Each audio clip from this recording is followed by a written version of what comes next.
Hi പിന്നെ ഇങ്ങനെ തുടങ്ങി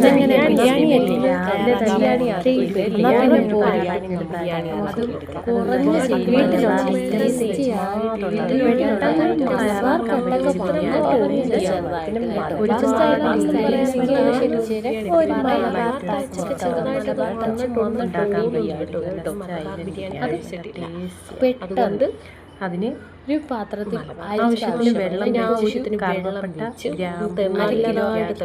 അങ്ങനെയുള്ള ഐറ്റംസ് എല്ലാം കൂടെ വെള്ളത്തിനകത്ത് കാണിച്ചിട്ടില്ല. ഗ്രാമ്പൂ, ഏലക്ക, കുറച്ച് നീളത്തിലരിഞ്ഞ് വെച്ചിട്ട് 1 മണിക്കൂറോളം കുതിർത്ത് വെച്ച അരി. 1 മണിക്കൂർ കൂടുതലാണെങ്കിലും കുഴപ്പമില്ല.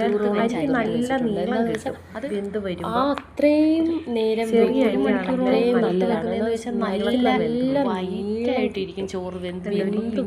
നല്ല നീളം കിട്ടും. നല്ല നീളം കിട്ടും. നല്ല വൈറ്റ്. ഇനി കഴുകി വെച്ചിരിക്കുന്ന ഉപ്പും ചിക്കനകത്തോട്ട് മുറി നാരങ്ങ നീര്, ഒരു അരമുറി നാരങ്ങ, ഒരു തക്കാളി, വലിയൊരു ഇത്തിരി മല്ലിയില, അത് ഇവിടെ ഇരുന്നത് കൊണ്ട് മല്ലിയില കൂടിയിട്ട് പിന്നെ കറുവപ്പട്ടയും ഗ്രാമ്പൂ അതിൻ്റെ ഇലക്കായെല്ലാം കൂടെ മിക്സ് ആയിട്ടുള്ള ഇത്തിരി മഞ്ഞൾപ്പൊടി, 2 ടേബിൾ സ്പൂൺ മുളക് പൊടി, 2 ടേബിൾ സ്പൂൺ മല്ലിപ്പൊടി,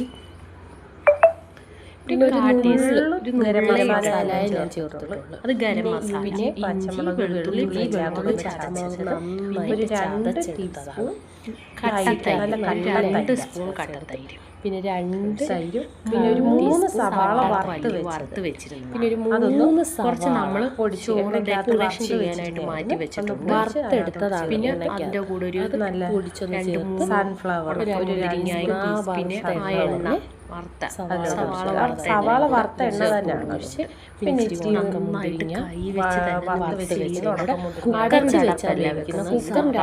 വേവിച്ചെടുത്തതിന് ശേഷമാണ് നമ്മൾ ഈ വേവിച്ചെടുത്ത് അതിലോട്ട് 50% അരി വെന്ത കുക്കറിനകത്തോട്ട് ഞാനിവിടെ തന്നെ ചെയ്തെടുത്ത അതിലോട്ട് ആഡ് ചെയ്തിട്ട് അതിൻ്റെ ഉണക്കമുന്തിരിങ്ങയും ഇച്ചിരി വറുത്തതും എല്ലാം കൂടി ചേർത്ത് ഇച്ചിരി നെയ്യ് നമ്മൾ വീട്ടിൽ തന്നെ ഉണ്ടാക്കി ഒന്നും കൂടി ടേസ്റ്റ് ഒരു ഫിസിലെ അടുപ്പിക്കാവുള്ളൂ. എന്നിട്ട് നമ്മൾ ആവി തട്ടിക്കളയണം. ഒന്നും കൂടെ അടുപ്പിച്ച് നല്ല ടേസ്റ്റി ആയിട്ടുള്ള നിങ്ങൾ ഉറപ്പായിട്ട് ട്രൈ ചെയ്ത് നോക്കണം.